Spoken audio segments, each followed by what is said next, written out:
और आज तो घर घर में खा रहे हैं। किसी का घर बचा नहीं जो बड़ी निष्ठा से कोई ये कह सके कि हाँ हमारा घर बचा है। दादी अम्मा डिचकी भगौना फेंक ही रहते हैं, ले जो बहरे ले जो बहरे, लेकिन लड़का लैया के पकाए के खाए ले। कोई घर नहीं बचा जिस घर में चांडाल ना पैदा हो गए। सब घर में चांडाल पैदा हो गए हैं। सबको अब साग सब्जी अच्छा नहीं लगता, अब इनको मांस अच्छा लगता है। दूसरों का मांस खाना ज्यादा पसंद करते हैं और मांस खाने वालों को चांडाल कहा जाता है। मांस खाने वालों की कोई जाति नहीं होती है। मांस खाने वाला न तो ब्राह्मण होता है, न तो क्षत्रिय होता है, न तो वैश्य होता है, न तो शूद्र होता है। इन चारों से नीचे जिसको चांडाल कहते हैं वो चांडाल होता है। वो अपने आप को ये ना कहे कि हम फलाना है, मत मत, वो चांडाल है। दूसरों का मांस खाने वाला व्यक्ति चांडाल है। और आज घर घर में बड़े शौक से खा रहे हैं। और ये जो है ही जो है ना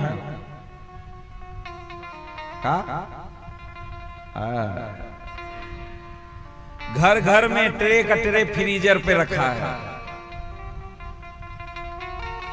घर घर में ट्रे ट्रे भर भर करके फ्रीज पे रखा है। बच्चे स्कूल से आते हैं तो कहते हैं मम्मी बस 2 ठो फ्राई कर दो, बस हो जाएगा, रोटी से खा लेंगे। ये सब आदमी हैं कि सब राक्षस हैं? सब राक्षस हैं। अब बताइए, मांस तो खैर राक्षस खाते हैं, लेकिन अंडा राक्षस भी नहीं खाते हैं। अंडा राक्षस नहीं खाते हैं, ये ध्यान दें। अंडा राक्षस नहीं खाते। कौन खाता है? अंडा गर्भ होता है, गर्भ। जिस गर्भ में बच्चों का पालन पोषण होता है, गर्भ। वैसे ही अंडा गर्भ होता है जिसके अंदर बच्चे पलते हैं। और गर्भ को राक्षस नहीं खाता है, गर्भ को छोड़ देता है। वो केवल मांस बस खाता है। लेकिन आदमी उससे भी ऊपर चला गया, हाई लेवल पर। आदमी खूब बढ़िया खा रहा है। और ये जो कुछ पढ़े लिखे जो लोग हैं, ये अंडा को शाकाहारी बना दिए। बोले शाकाहारी है, मांसाहारी नहीं। अब इनको कैसे समझाया जाता? इनको समझाया जा सकता है? इनको नहीं समझाया जा सकता, कभी नहीं समझाया जा सकता। और अपने बच्चों को बड़े शौक से लोग खिलाते हैं, बड़े शौक से लोग खिलाते हैं। लोगों के घर में रसोई में बन रहा है, लोगों के घर में रसोई में बन रहा है। जिस रसोई में भगवान को बना करके भोग लगना चाहिए, उस रसोई में मांस और मछली अंडा बन रहा है। उस रसोई से भगवान अन्न ग्रहण करेंगे? जिसके रसोई में मीट मछली अंडा बनता हो, उसके घर से उसके पितृ एक अन्न का दाना भी ग्रहण नहीं करते। देवता एक अन्न का दाना ग्रहण नहीं करते। बहू घर में आमलेट बना रही है, आमलेटे बोलते हैं, फ्राई बना रही है, और दादी घंटी बजा रही, ओम जय जगदीश हरे। भगवान घर छोड़ के भाग जाएंगे। जो बुलाए रही ओम जय जगदीश हरे घंटी बजाए के ना, भगवान मंदिरवा छोड़ के भाग जाएंगे। ऐसे घर में भगवान नहीं रहते। शुद्ध सात्विक जिसके घर में लोग रहते हैं, आचार विचार जिसका है। अब तो आचार विचार भी नहीं रह गए। अब कोई शुद्धता को मानता ही नहीं। औरतें खाना बनाने लायक हैं कि नहीं हैं, रसोई में घुसी हैं 12 महीना, 365 दिन बनाए रही हैं। उनको क्या फर्क पड़ता है कि हम बनाने लायक हैं, बनाना चाहिए कि नहीं बनाना चाहिए? कोई फर्क नहीं पड़ता। बोले महाराज जी हम तो अलगे हो गए, खनवा कौन बनाई? अरे तुम्हार दुल्हा बनाई और क्या बनाई? 4 दिना उसी से मजवाओ, धोवाओ और पोआओ और तुम बैठ के खाओ, खूब आराम से। बड़ा आराम है। आदमी को महीने में 4 छुट्टी मिलती है कि नहीं? आदमी को 4 संडे मिलता है ना, 4 संडे रेस्ट करता है कि नहीं?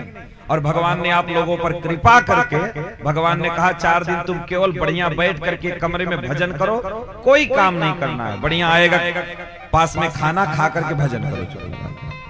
भगवान ने मौका दिया, लेकिन तुम लोग ठहरी पागल, 12 महीना घुसी हो रसोई में, बनाए के खिलाए पड़ी हो, बनाने लायक हो नहीं हो कोई फर्क नहीं पड़ता। ध्यान देना, जो औरतें ऐसे असौच अवस्था में जब खाना बनाने लायक नहीं है, अगर वो रसोई में घुसती हैं तो उनके घर से अन्नपूर्णा रुष्ट हो जाती है। उनको रसोई में प्रवेश करना निषेध है, नहीं बनाना चाहिए। उनको रसोई बना करके नहीं क्या, यहां तक तो छोड़िए, घरवा वालों को खिलाई रही, कोई संत महात्मा आता है वो को बना के खिलाई देती है, वो को बना के खिलाई देती है। इसलिए आज की डेट में कहीं जाओ तो खाने में बड़ी समस्या है। इसलिए बार बार हम कथाओं में कहते हैं, पहले जानो सुनो, कैसे बर्तन में हमें खिलाना है, कैसी अवस्था में है तो खिलाना है, कितना साफ सफाई करना है, सब कुछ जानो। रोटी बनाई रही है, बाल खजवाई रही है, नाक में अंगुरी डाल रही है और रोटी बना रही है। रोटी बना रही, बेलना गोड़े पे रख ले रही है। रोटी बना रही है पीढ़ा पे बैठ के, तो बेलना अपने पैरे पे रख ले रही है।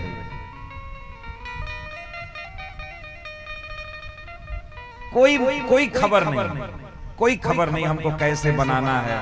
काहे नहीं आदमी की मति भ्रष्ट होगी बताओ? जब ऐसा दूषित खाना घर के बच्चे और घर के लोग खाएंगे तो उनकी बुद्धि ठीक कभी नहीं रह सकती। आज घरों में इतना कलह, इतना लड़ाई झगड़ा, इतना ऐसे क्यों हो रहा है? इनके पीछे केवल कारण है भोजन।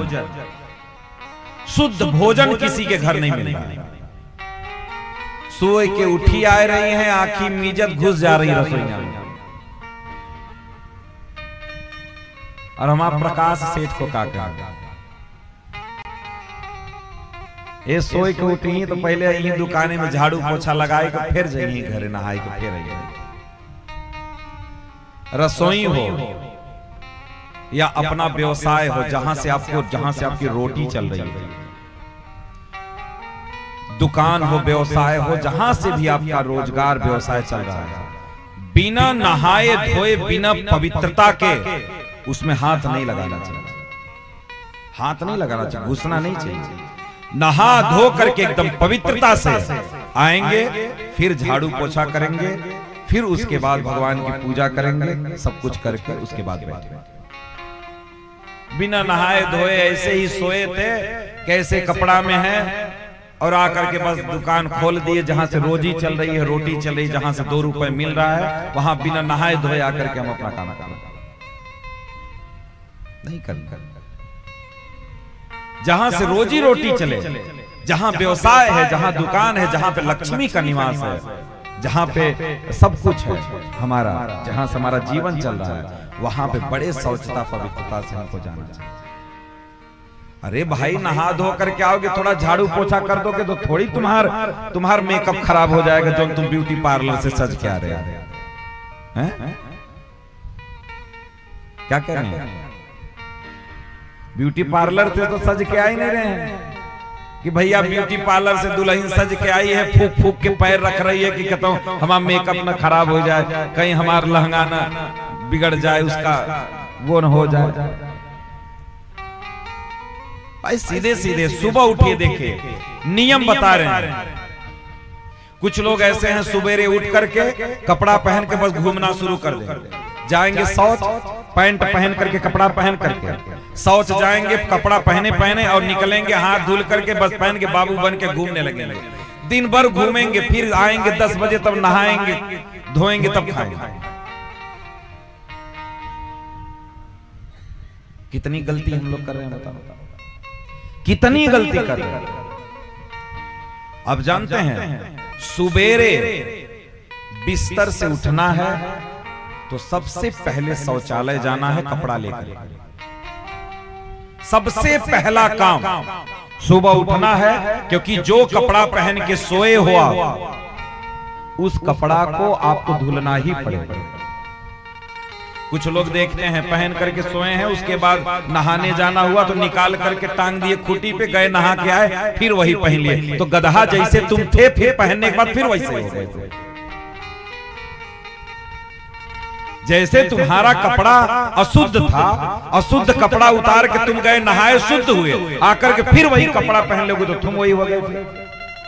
वही हुआ कि हाथी गई अंदर तालाब में, सूंड से उठा उठा करके पानी खूब नहाई और तालाब से निकली तो फिर धूल उठा करके अपने ऊपर उड़ाई। वही हाल हम लोग करते हैं। नहीं करना। नियम जानिए, सुबेरे उठना है तो कपड़ा लेकर के सबसे पहले बाथरूम जाना है। अपनी जो नित्य क्रिया है करके, नहा धो करके देखिए आप एक बार। आप इसको अपने जीवन में आप ला करके देखिए, इस नियम का पालन करके देखिएगा, आपको इतना आनंद मिलेगा कि मैं क्या बताऊं।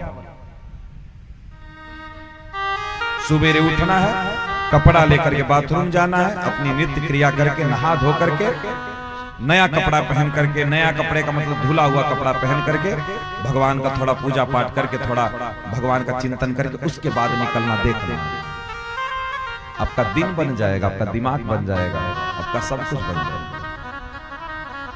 इसलिए स्वच्छता पवित्रता का ध्यान हमको देना चाहिए। स्वच्छता पवित्रता का ध्यान देना चाहिए।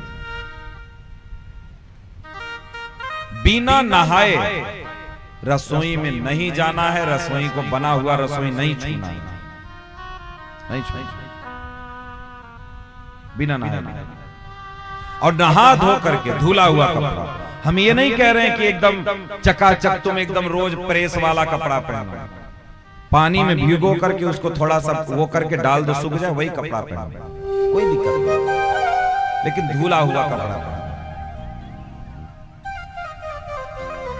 धुला हुआ। हमें ऐसे ही करना पड़ेगा, ऐसे ही हमें विचार करके हमको रहना पड़ेगा। अगर हम ऐसा नहीं करेंगे तो अब जाना हमारा दिमाग खराब हो जाएगा। दिमाग खराब होने में समय नहीं लगता। मति हम लोगों के केवल इसीलिए भ्रष्ट हो रहा है, इसीलिए भ्रष्ट हो रहा है। मति भ्रष्ट होने का यही सब कारण है। तो इसलिए इस बात का हमें ध्यान देना है कि कुछ भी हो, जो सुबह का हमारी नित्य क्रिया है, जो हमारा नियम है, उस नियम को हम बना करके रखें, उस नियम को बना के रखें। और माता